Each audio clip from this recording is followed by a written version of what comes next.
Amen. Wala taga sayaw-sayaw diri, hindi man po ni diskuhan. Amen.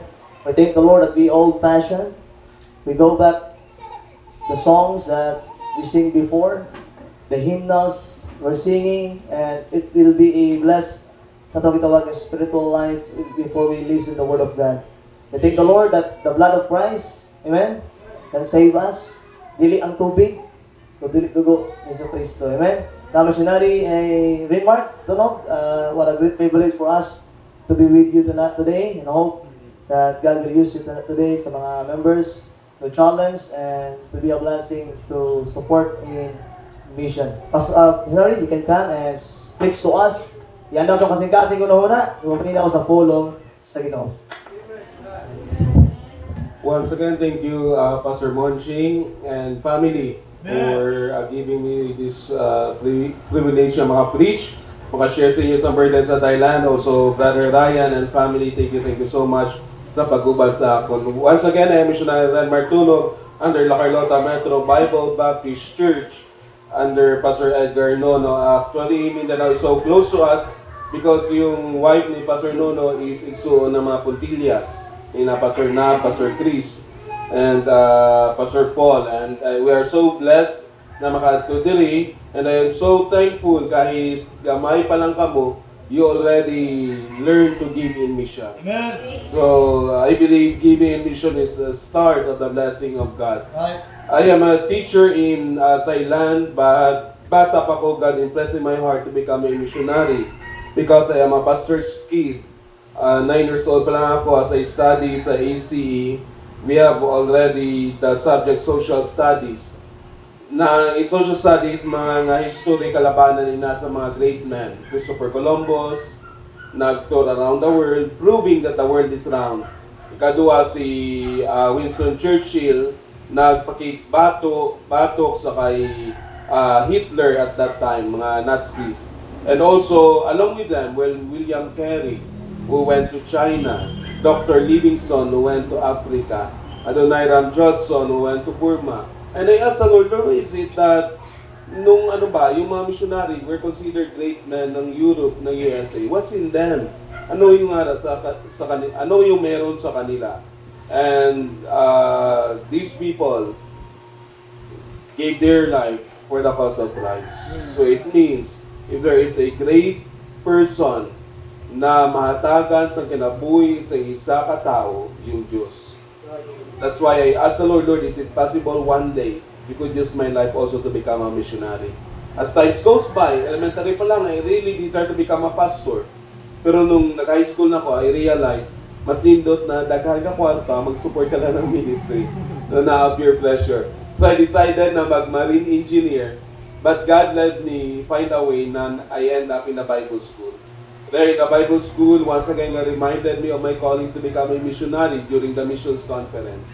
It is still fresh in my mind. Ito usually ang kasagaran na ginaingon ko sa mga Bible student when they ask me how God called me, in what way. I told them, usually, God will call you sa isa ka event like missions conference. Matindi yung calling ng Panginoon. I remember that one. When in missions conference, Dr. Don Whitlock is preaching about the life of Jonah, who is running, nagadalagan ba, palayo sa Diyos. Pero nausa ka tao si Isaiah, who is willing to give his life. And I told the Lord, I want to be like Isaiah. But I confirmed my calling I told them, I usually tell them, you will confirm the calling of God in a still small voice.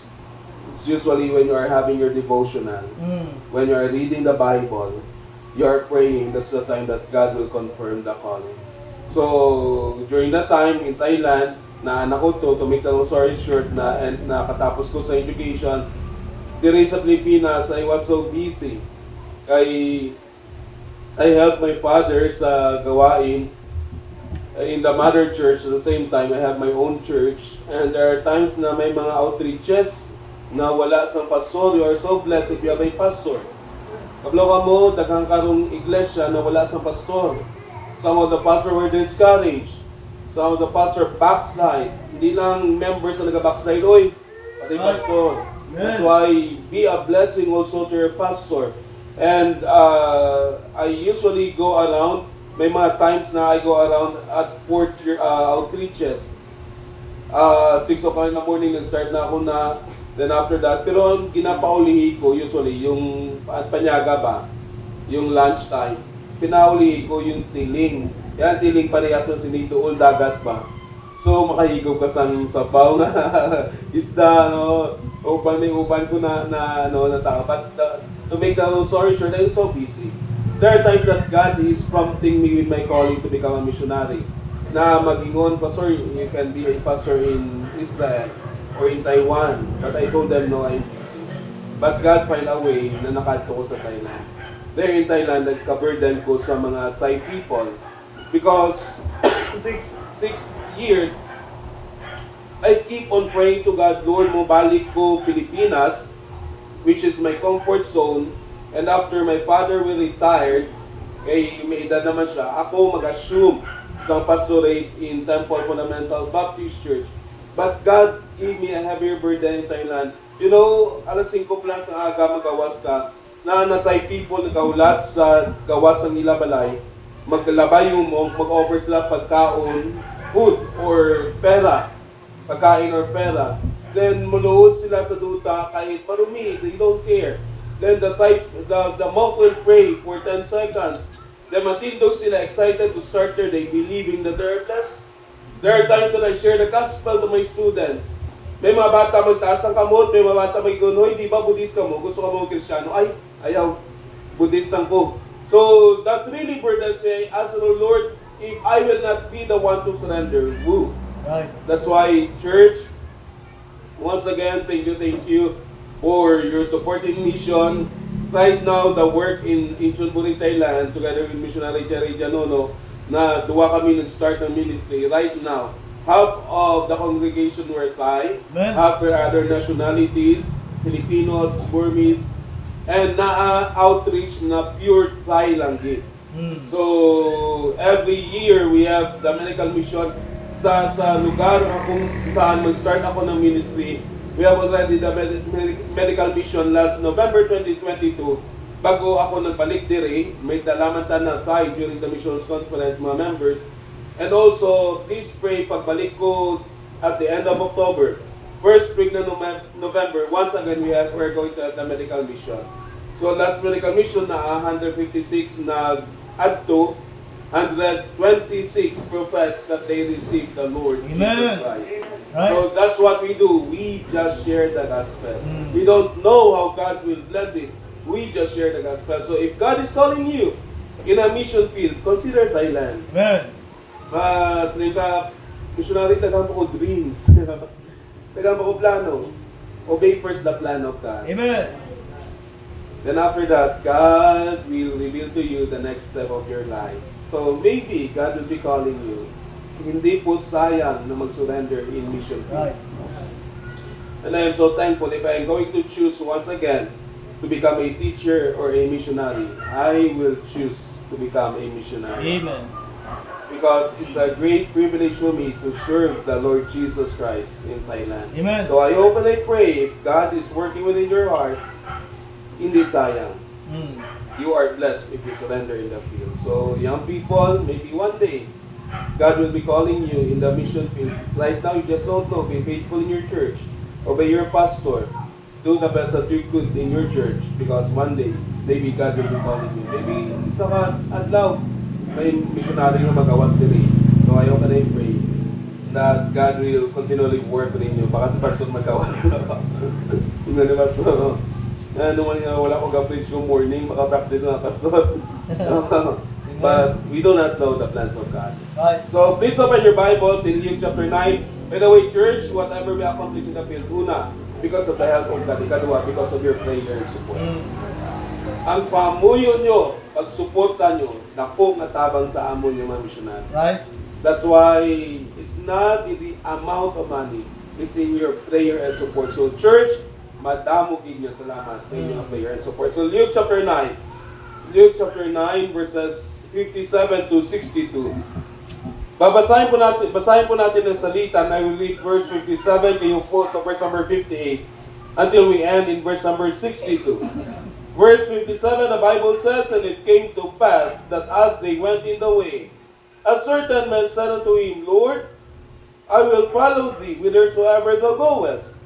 And Jesus said to him, Foxes and holes and birds of the air have nest, but the Son of Man hath not where to lay his head. And he said unto another, Follow me. But he said, Lord, suffer me first to go and bury my father.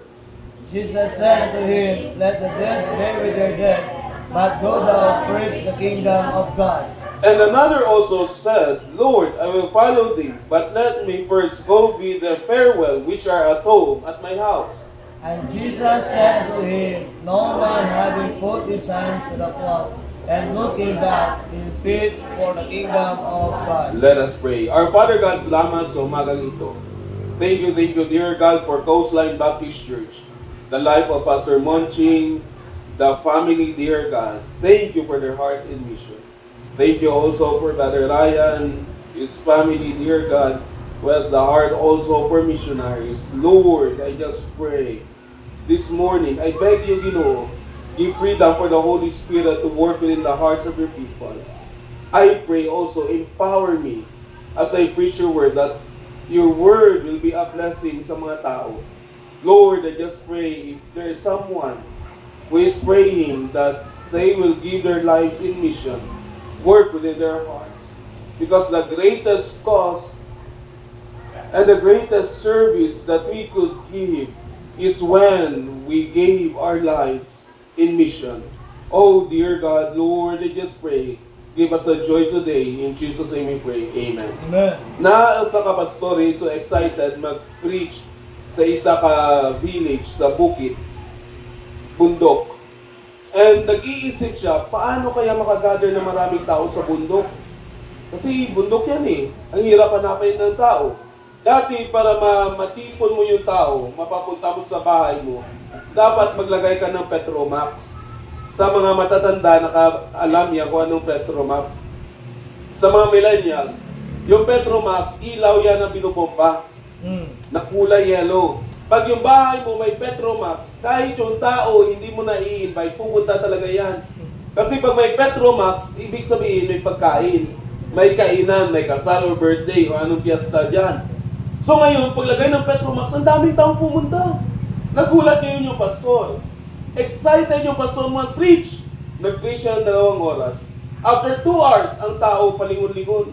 Sabi ng mga tao, mukhang walang pagkain dito. Mukhang tayo na-scam tayo dito . After 2 hours and a half, 2 oras na kalahati, yung mga tao unti-unti umuwi.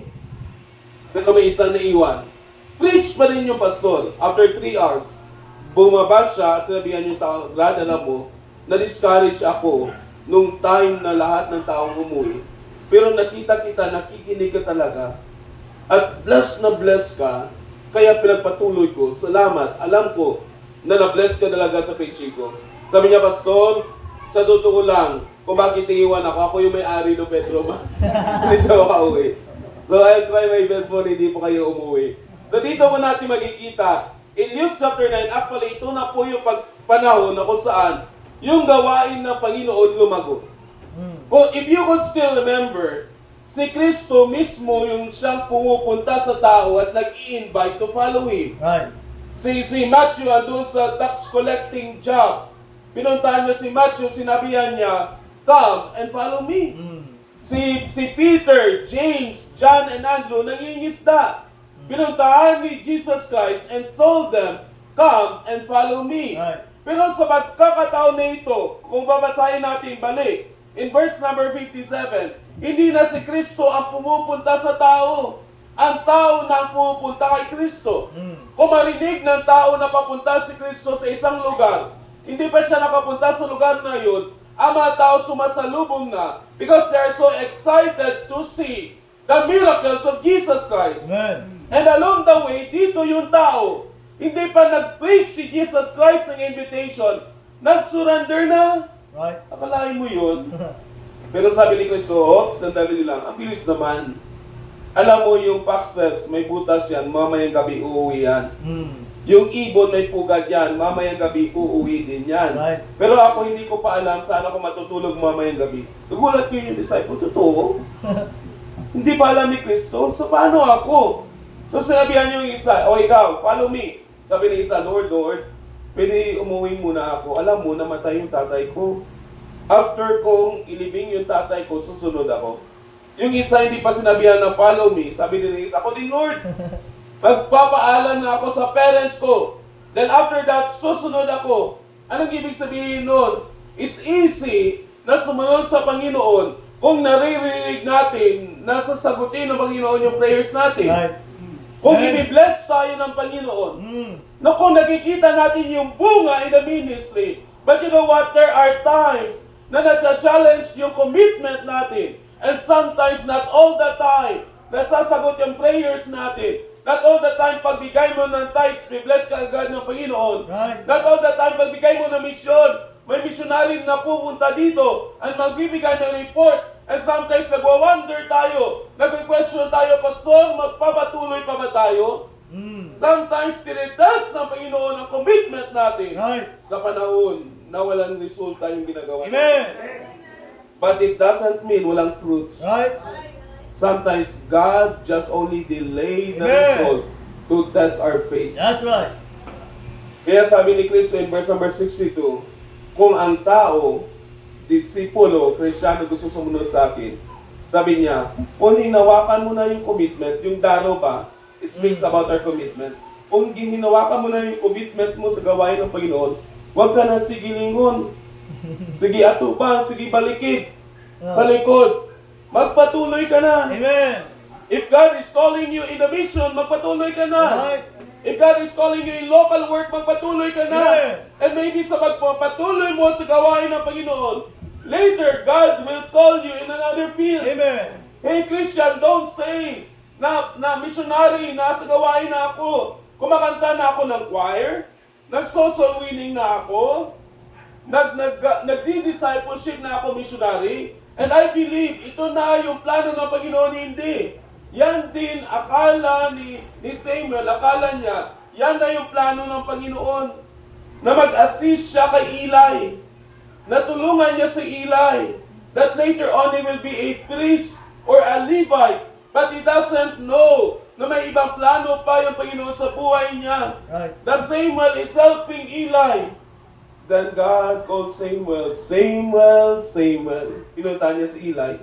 Yes, Master. Ano kailangan mo? Sabi ni Eli, hindi kita tinawag. Bumalik. Mm. Samuel, Samuel. Pinunta niya ulit si Eli. Yes, Master. Ano kailangan mo? Sabi ni Eli, hindi kita tinawag. Hindi narinig ko, tinawag mo ako. Balik. Mm. Natulog. Samuel, Samuel. Pinunta niya ulit si Eli. Sabi ni Eli, I know that God is calling. Right.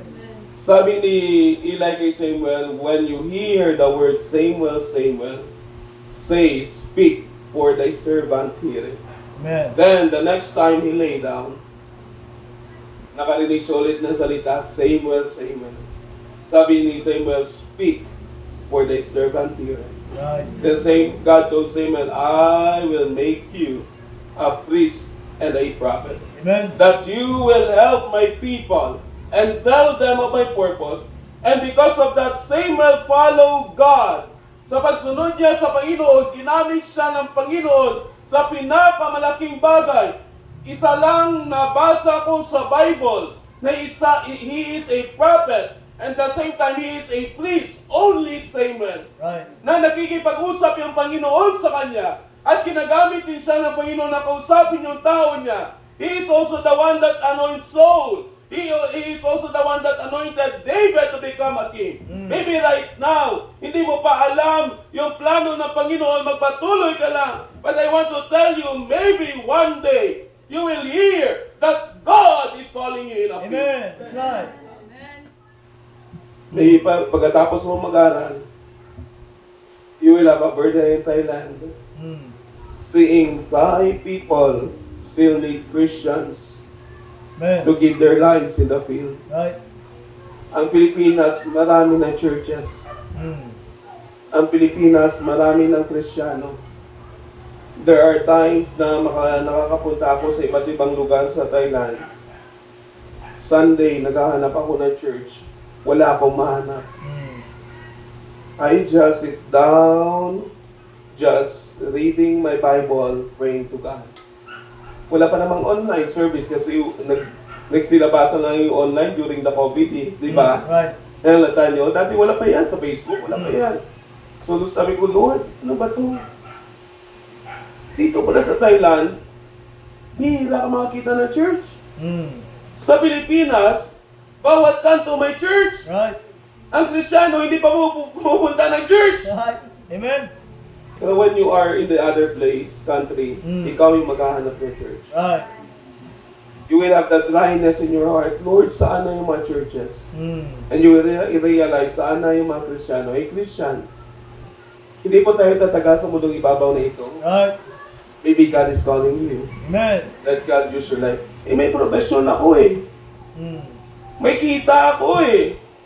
May gawain ako na sa church naman ako. Mas maganda yung gawain na andun ka sa ibang field na makita mo yung burden para sa Panginoon. Right. Like to go in Thailand. Amen. Makikita mo kung ano kalaki ng bundok.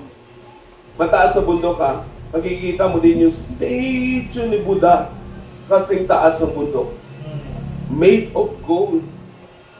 Then sa bundok na yan, makikita mo yung malaking mga templo at makikita mo yung mga Thai pumupunta sa bundok na yan, nag-o-offer, nag-pray kay Buddha.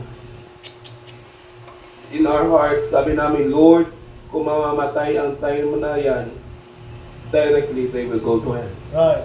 Why? They haven't heard the gospel. You are blessed. Nandito ka ngayon sa church. Amen. Hindi pa lively ang kanta mo? Di ba? Right. Kanta ka, victory in Jesus, victory. Panalo na tayo. Oh, victory Amen. in Jesus. Sabi ng kanta ka ng Nothing But the Blood, di ba? Nothing But the Blood. Kanta ka sabi ng ni Satanas, mukhang hindi ako mapapalayas yan. Bihira. Pinapaypayan mo yung Christians, let's be faithful. Amen. Let's be excited. Right. Be thankful you are a Christian. Right. Be thankful you are a Baptist. Amen. Be thankful you have a privilege to serve God. Amen. Kung nasa ibang country ka, maybe ngayon hindi mo alam ang gagawin mo. Maybe ngayon nagtatago lang kayo. Nagsisimba in Vietnam, in Saudi, in Brunei, in other places. But praise God, andito ka. Free ka sa mag-serve sa Panginoon. Give your life. Amen. Right. Huwag mo sayangin yan. Kaya sabi ng Panginoon, kung hinawakan mo na yung commitment mo, huwag mo nang bitawan. Amen.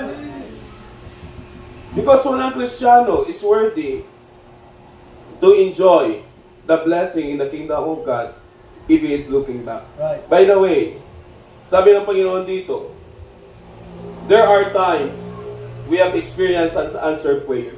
There are times we have experienced wala pang bunga ang giving natin. There are times na hindi pa natin nakikita yung bunga ng service natin. Ang title natin sa umagang ito, Just Don't Let Go of the Flow. Kahit anong mangyari, huwag nating bitawan ang araro. Ayaw buwii ang daro. Right. Kahit anong mangyari, don't let go of your commitment. Amen. Just continue in what God is calling you. Christians, para hindi po natin mabitawan yung araro, tandaan natin dito. Una, we are fellow laborers. Right. In First Corinthians chapter 3, verse number 9. 1 Corinthians chapter 3, verse number 9. Babasahin ko lang ito. For we are laborers together with God. Ye are God's husbandry, ye are God's building. Take note. We are fellow laborers in God. Right. Sama-sama tayo sa gawain ng Panginoon. By the way, ang gawain dito sa Coastline, hindi lang po ito gawain ni Pastor Monching at ng family niya. Right. Pastor, ikaw nang bahala sa gawain dyan. Pastor, ikaw nang bahala sa soul winning. Pastor, kayo nang bahala ng mga men, ng mga young people. Pastor, magsusupport na lang kami Christian. Hindi. Kung member ka sa church na ito, may party ka sa gawain dito. Right. Amen. Why? We are fellow laborers in God. Amen. Kung nilagay ka man ng Diyos dito, kasi gusto ng Diyos na gamitin yung buhay mo. Right. Ay, gagamitin kami ng Panginoon? Then ano? Gagamitin ka ng Panginoon para yung buhay mo magkasilbi at para maka-invest ka for eternity. Right. Amen. Pwede ka magtrabaho, sige, trabaho ka. Kahit linggo, sige, magtrabaho ka, ligtas ka naman. Okay lang yan. Pero the question is this, pagharap mo sa Panginoon, ano yung na-invest mo? Ano ang nagawa mo? Hindi mo naman pwede sabihin, Lord, doktor ko. Lord, may bahay ako sa Pilipinas. Lord, may na-invest ako. Lord, yung mga anak ko, napagtapos ko, napag-aral ko. Then, tatanungin ka ng Panginoon, then ano? Ano pakialam ko? Kung professional ka, doktor ka man, may trabaho ka man, may bahay ka man, pero anong nagawa mo para sa akin? Right. Amen. Pero nindot amo sini. Doktor ka, pero may nagawa ka sa Panginoon. Right. Amen. Professional ka, or mangunguma ka, pero naaka na himo sa Ginoo. Right.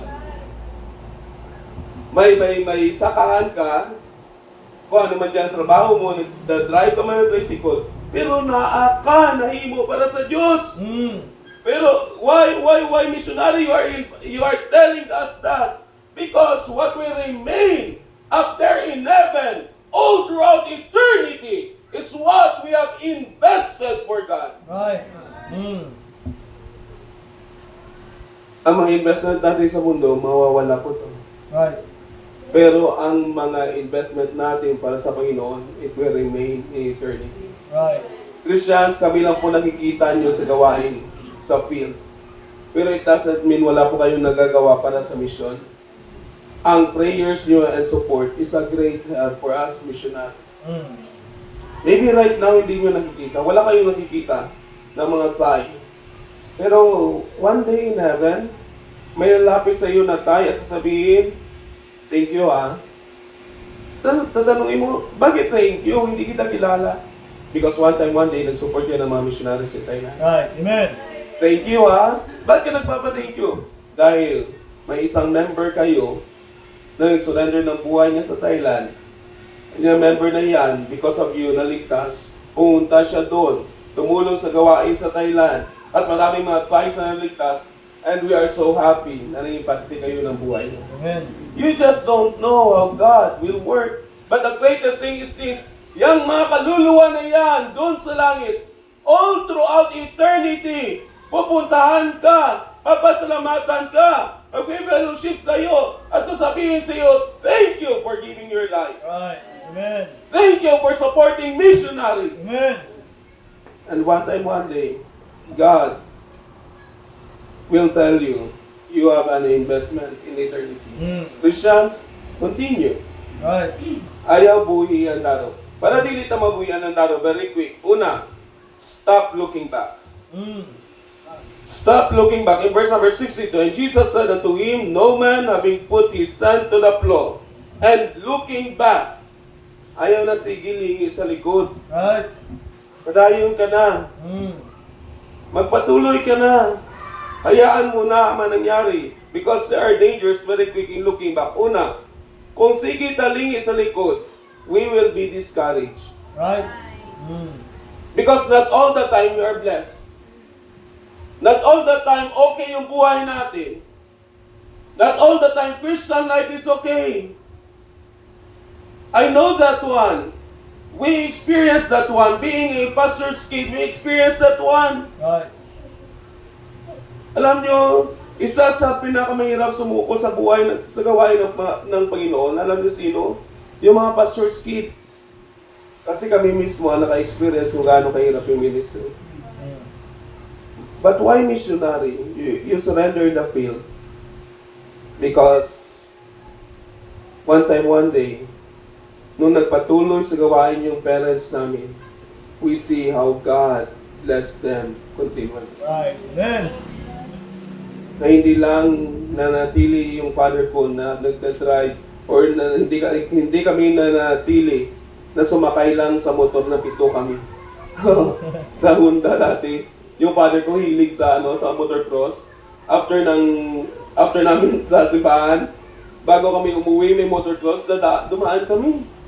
Nagulat ngayon yung mga nagmo-motocross, paano yung isang motor, nagkasya yung 7 katao. O dito kayong 3 sa unahan ha, sinanay nyo sa likod, then yung iba sa likod, hawa kayo. Tumatalon yung nagmo-motocross, tumitingin, oh, may tao, 7 sabay-sabay naglalakad. Pero with God's grace, unti-unting bless ng Panginoon. Amen. With the grace of God, nagkasasakyan second hand. Alam mo yung sasakyan na parang walang preno, na pag umandar na yung sasakyan, nag-brake ka. Kasi baka hindi kumagat yung preno, mapapabagga kayo. May isang time na hindi talaga kumagat yung preno. Ang bihira, may truck. May truck na naka-spark. Eh wala nang ibang daan, doon lang. Nag-pray ngayon yung father ko, Lord, please help us. Eh hindi mabagga, Lord, please help us. Nag-pray siya, wala nang preno eh. Timing man nung andun na sa likod ng truck, saka umalis yung truck. Ay, buti na lang. Diba? That's the experience in the ministry. Amen. But the blessing is this. Kung faithful na po tayo, hindi tayo mananatili dyan. Right. Amen. Inang-inay, i-bless tayo ng Panginoon. Amen. Christians, hindi sa lahat ng panahon, yan lang yung sitwasyon mo. Be faithful to God. Right. Pwede i-bless yung mga anak mo. At sa mga anak mo dyan, magagaling yung blessings mo. Right. Maybe hindi ikaw yung gagamitin ng Panginoon para mag-enjoy ng fruits of your blessing. Because naging faithful ka sa Panginoon, investment mo to yung mga anak mo. Right. And because of them, God will bless you. Maybe isa sa mga anak mo, magiging pastor's wife, magiging missionary's wife, magiging doktor, magiging professional. You just don't know. Right. Amen. But God is blessing you. Maybe iba sa kanila dito, God will use them. Na magugulat ka, magiging missionary. Eh parang, wala namang to. Hindi ko naman alam paano magiging missionary ito. Same thing with me. Hindi ko din alam na magiging missionary ako. Right. Nakaupo na ako sa Sunday school. Hindi pa nakikinig. Nakakatulog pa minsan. Talaga tulog nga yung matanda, yung bata pa. Di ba? Lalo pa hindi exciting yung yung nag-teach. Okay mga bata. Alam niyo si Moses na nagkikwento na, pero the thing is this. You just don't know the plan of God. Amen. That's right. Patuloy lang po tayo. Nanay, tatay, patuloy lang po tayo. Amen. May mga bagay sa likod, ano na. Madi-discourage na po tayo. Patuloy po tayo because we don't have time. Not only we are prone for discouragement, but also we are prone for contentment. Right. Makukontento na lang tayo kung anong mayroon tayo.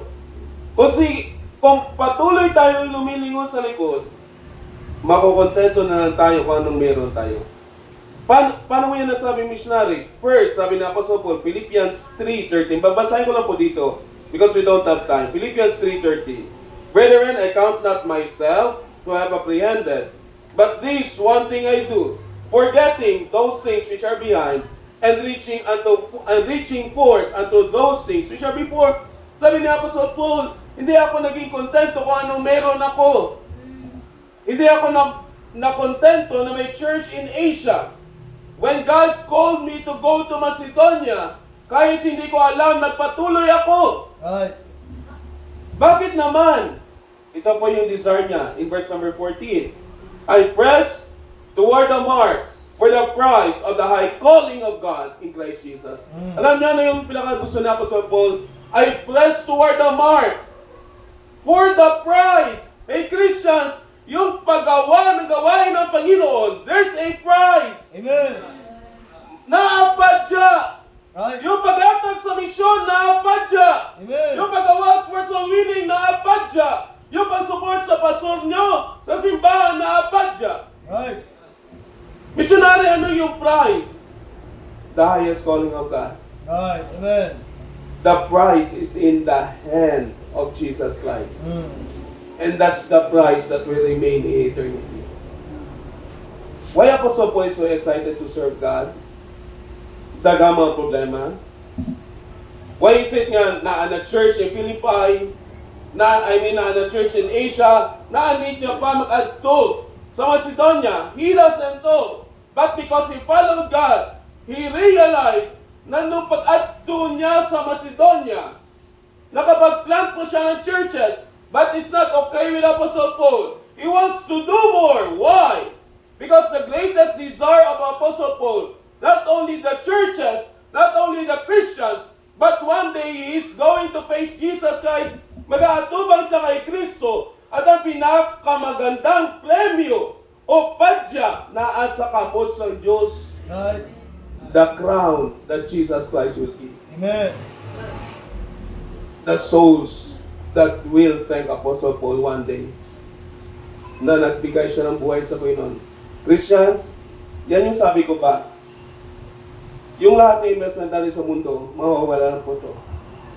Pero na-realize nyo kung bakit sinabi ng Panginoon, for what shall it profit a man if he shall give, if he has the whole world but loses his own soul. Na-realize mo nyo bakit? Kasi kahit nasa iyo ang lahat ng kayamanan ng mundo, kung wala si Kristo sa buhay mo, kasama ka masusunod sa linaw na kalay. Amen. Right. Pero kahit wala ka mang kayamanan ng mundo, kung naa si Kristo sa puso mo, you will enjoy heaven. Amen. That's right. That's why yung mga kaluluwang nasisave sa soul winning, sa misyon, kahit sa aman niyang par sa mundong ibabaw na yan, pupunta yan sa langit. At yan yung magpapasalamat sa iyo. Yan kasama ni Kristo magpapasalamat sa iyo. At magsasabi, thank you for giving in mission. Right. Amen. Eat 10 pesos, 20 pesos, 50 pesos. Mabili ko naman, kaya kong ibili yung milk tea, di ba? Kaya kong kumain ng Jollibee, or kaya kong magbili ng pastel.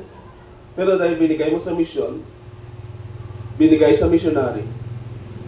Yung missionary pumunta sa isang lugar, nag-share ng gospel, ginamit niya yan, kumain siya, nagkalakas siya, nag-share ng gospel, naligtas yung sinera niya, may part ka. Right. Amen.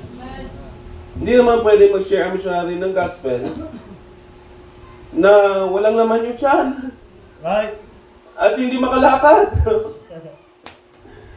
Hindi naman pwede mag-share yung missionary ng gospel na walang panggasolina sa motor.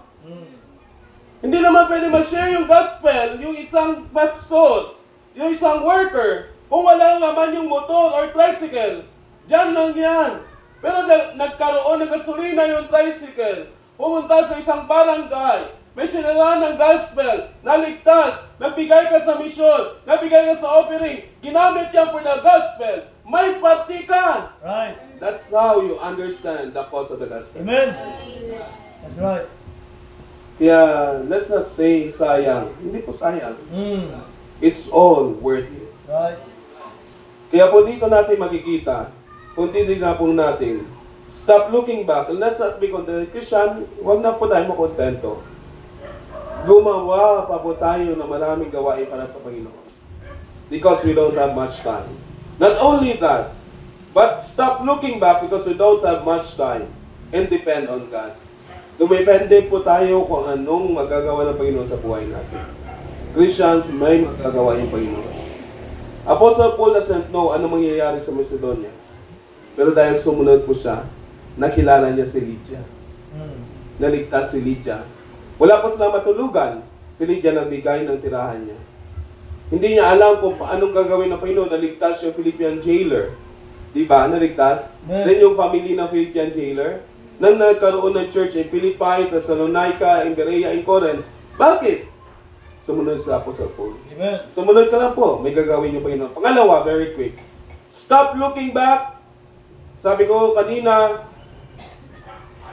huwag na po tayo lumingon sa likod. Pangalawa, magpatuloy tayo. Right. Keep plowing. Sabi niya dyan in verse number 62, and Jesus said unto him, no man having put his hand to the plow and looking back is fit for the kingdom of God. Kung hindi po tayo lilingon sa likod, anong gagawin natin? Magpatuloy lang tayo. Right. Padayon lang ta. Right. Amen. Ayaw buwi ang daro. Matigas man yung lupa, patuloy lang. Hindi tayo magsasaka. Walang magsasaka nagreklamo na abato yung yuta.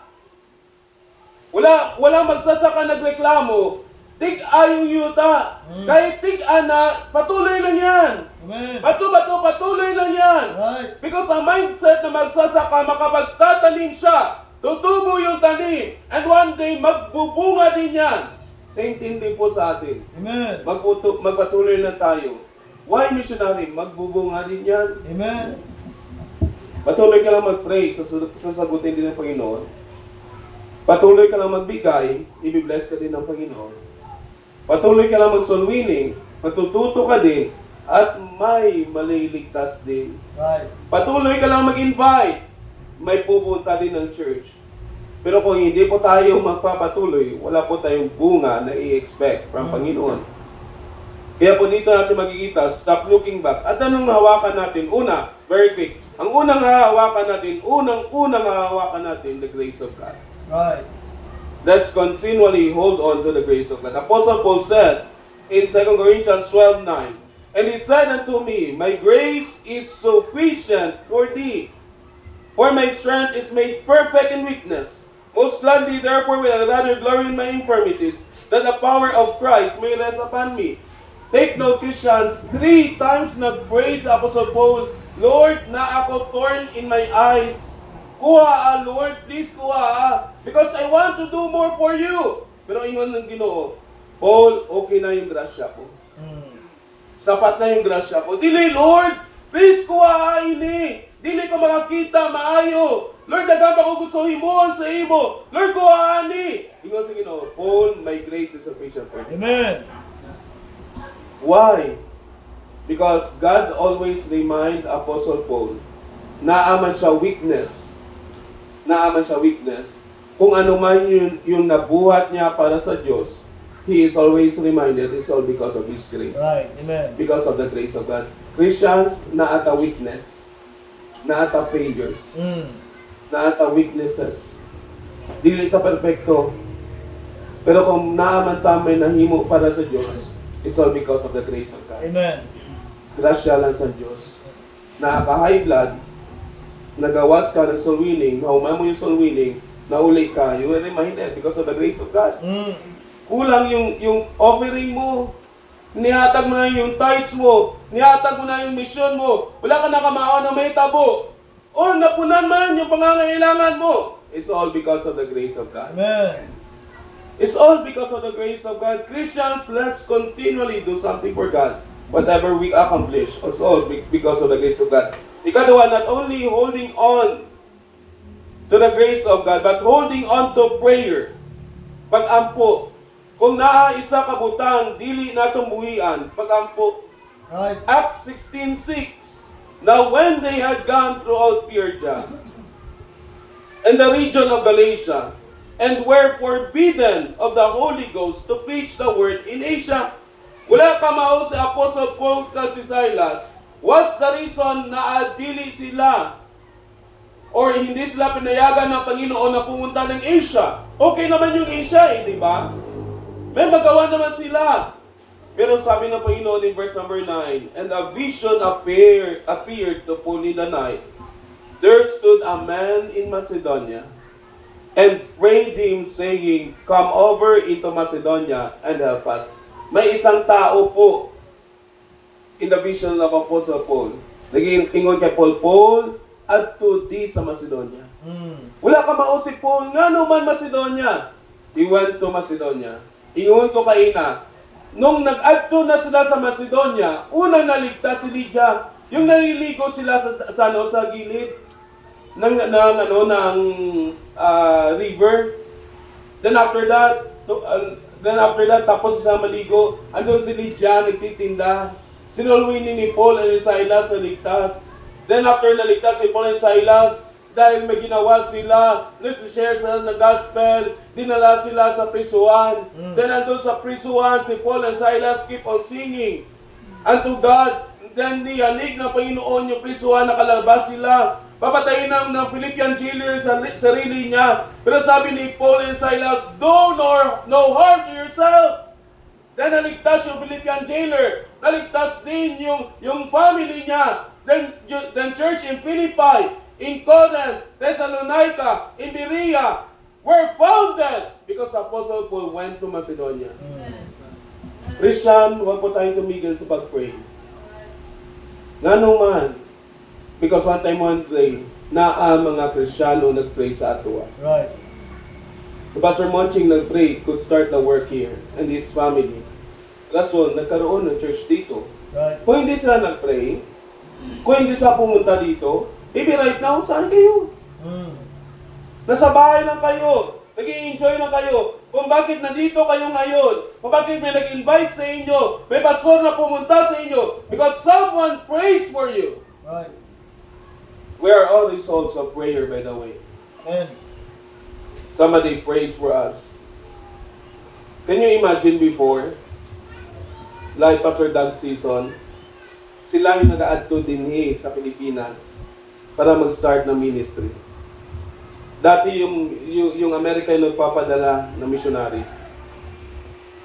But with God's grace, sumusulat si Pastor Doug, please pray for the Philippines that God will turn Philippines upside down. Please pray for Jensen that God will turn Jensen upside down. Wala ka mao si Pastor Doug how God will work. Hindi niya alam kung anong gagawin ng Panginoon. But because they just pray, churches in US pray for the Philippines. Right now, yung Pilipinas, siya na yung nagpapadala ng mga missionaries all over the world. Right. Amen. Because one time, one day, somebody's praying. Amen. Usually we hear, thank you for the Americans na gadto sa among lugar. Because of them, we are safe. Right. Karon madunggan mo, thank you for Filipinos. Nagadto sa Vietnam, nagadto sa Cambodia, Right. nagadto sa Thailand, nagadto sa Myanmar, nagadto sa Laos, nagadto sa Brunei, nagadto sa different parts of the country. Thank you for the Filipinos that gave their lives and you have a part in it. Amen. Right. Nakakaparte Kristohanon nga naman, nagampu ka Right. na magpadala ang Diyos ng missionary. Amen. Naghatag ka. Rason ng missionary nakadto sa ibang lugar. Nano mga accomplishment namo in the field. Nakakaparte. Amen. And in every soul that will accept Jesus Christ, you have a part. Amen. That's why Christians continually pray. And lastly here, let's continually hold on because we have a fight to finish. Human sa kadapusan, padayon lang anuman because we have a fight to finish. Apostle Paul is about to die. Ingon ni Apostle Paul, he wants to encourage Timothy. Wala sa kamao, paano niya i-encourage? Bata pa si Timothy, teenager, 17 years old, 18 years old. Pero ingon ni Apostle Paul, Tim, tandaan mo to, I have fought a good fight. I have finished my course. Right. Ikatulo, I have kept my faith. Amen. Yung encouragement ni Apostle Paul kay Timothy, Tim, padayon lang. Ayaw magunong. Tim, padayon lang. Christians, mga matatandang Kristiyano, alam niyo yung pinakamagandang encouragement nyo sa mga batang ito? Na kayo'y nagpatuloy sa gawain ng Panginoon. Amen. That's right. That one time, one day, maalala nila, kung magpapatuloy, after 20 years, naapa ni sa church, they will be asked, nga naman naapa ka mo sa church? 30 years sa kayo na Kristiyano, 50 years sa kayo na Kristiyano, nga naman, nagsusupport kayo sa church, nagbibigay kayo sa church. Because one time, one day, they will tell you, na-remember ko si Lola, si Lolo, na arthritis, na high blood, patuloy lang sa gawain ng Panginoon. Amen. Si nanay, si tatay, wala kami kwarta. Kulang yung budget namon. Pero still, we go to church every Sunday. Still, we give in mission, we pray. Rason, bless kami sa Diyos. Right. Dili na kami magunong or magpadayo na kami sa iguton sa Diyos. Amen. Christians, you just don't know your faithfulness is a great blessing and encouragement to others. Padayon lang pag matuto sa Ginoo. Ingon ko, why we should stop looking back why we should keep plowing? Because last, one day, reaping time shall come. Right. Mag-anigig kita. Mm. Dili sa tanan nga panahon, yung mangunguma, nagtanom lang. Naaba mangunguma, gatanom siya sa isa lang katuig? Wala, oy. Sa palay nga, aba palay, gatanom lang siya every bulan. O pre nga, sige ka lang tanom. 2024, nagtanom ka. Hanggang 2025, nagtanom ka man sa gihapon. Wala. Kung nagtanom man ang mangunguma, matubo yung umay. Pagtubo sa umay, butangan abuno. Pagbutang abuno, after 4 months, harvest na. Right. Don't you realize, nag-ingon ng Ginoo sa mga disciples, don't say, there are still 4 months, then cometh harvest. Mm.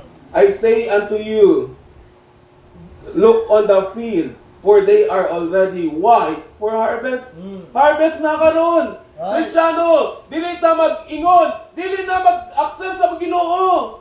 Inanga tao, dili na magdawa sa Ginoo. Inanga pamilya, dili na magdawa sa Ginoo. Christian, dili na mag-ingon na dili sa magdawa sa Ginoo. It's a harvest time today. Amen. Sangyaw ta sa malita. Right. Share ta sa gospel. Mag-soul winning ta. Mag-support ta mission. Because it is the harvest time right now. Amen. It's harvest time. Right. Therefore, my beloved brethren, in 1 Corinthians 15:15, be steadfast, unmovable, always abounding in the work of the Lord, for as much as ye know that your labor is not in vain in the Lord. I-close ko na, natatapos na ta. Amen. Pero alam nyo, in the last phrase of 1 Corinthians 15:58, Right. hingon sa Ginoo, padayon lang, Amen. dili magunom, abounding, abound lang na abound, Mm. because your labor is not in vain. Right. I believe Apostle Paul nagahilak siya nung nagatuban siya kay Jesus Christ. Ingon niya kay Jesus Christ, Lord, nga early pa, gikuha mo na kayo na buhay ko. Pwede mo ba sana, Lord, ma-extend ng 10 years? Pwede extend sa Ginoo? Pwede. Yeah. Pwede pong gan sa Ginoo i-stop na maputol yung ulo ni Apostle Paul. Mm. Nga naman nag-okay ng Ginoo. Because I believe Apostle Paul, kung ano man ang ibuhat niya sa Diyos, isina. Right. I believe kahilak sa Apostle Paul, Lord, nga naman putol mo na. Si Timothy, bata pa. I believe Jesus Christ or Apostle Paul, it doesn't matter. Well done, thou good and faithful servant. Right. Pero Lord, dagang pang churches, pwede akong ma-plan. Dagang pa makaluluwa naghihintay sa akin. I believe Jesus Christ is telling Paul, see, tinuturo ng Panginoon yung mga kaluluwa. See, your labor is not in vain. Amen. Di ba, Paul, dili sayang? Right. Na-crown ang Ginoo, ihatag kay Apostle Paul. Paul, di ba, dili sayang? Christians, nga naman mag-support ang mission. Nga naman mag-soul winning ta. Nga naman mag-support ta kay pastor sa church. Anong makuha nato dito sa langit? Right.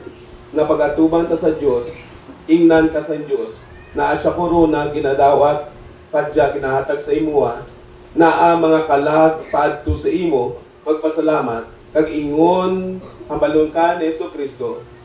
Diba? Hindi sayang. Mm.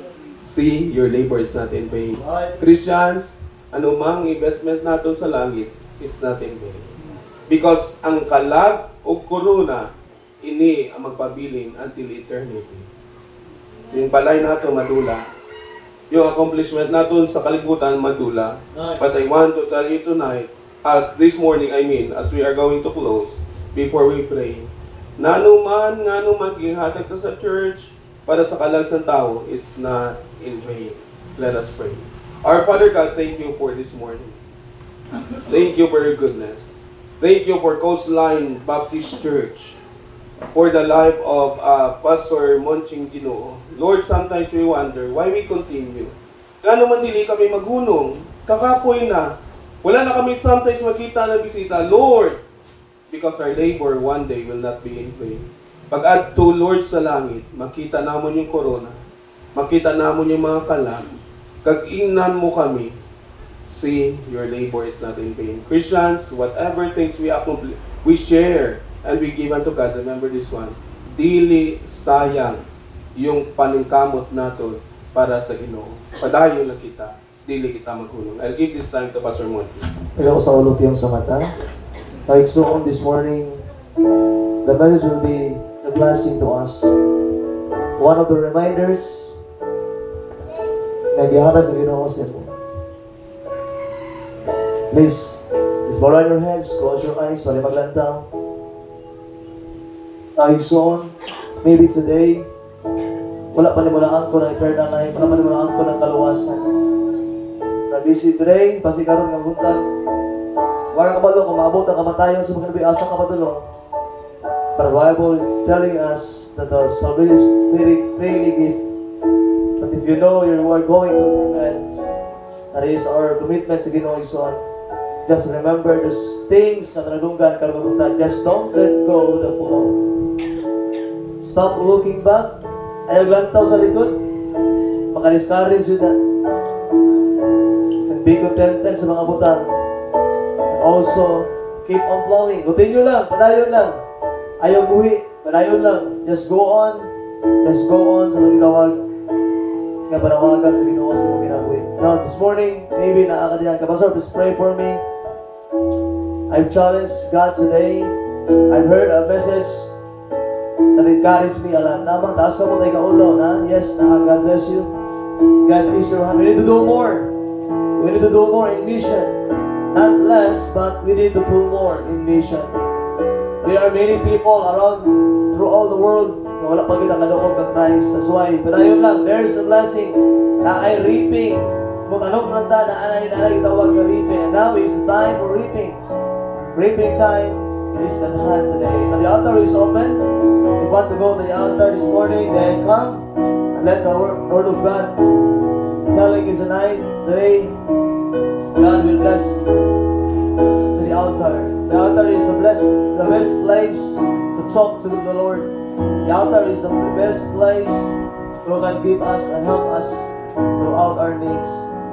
Any reason you can go to the altar, ayaw kahadlok, ayaw undang, just remember your commitment. Kung itawag ka sa Ginoo, follow sa Ginoo. Kung itawag ka sa Diyos, then continue dira sa Ginoo. I'll give you a minute to pray, and after this, mag-close ko sa pag-ampo. Karoon ka punta.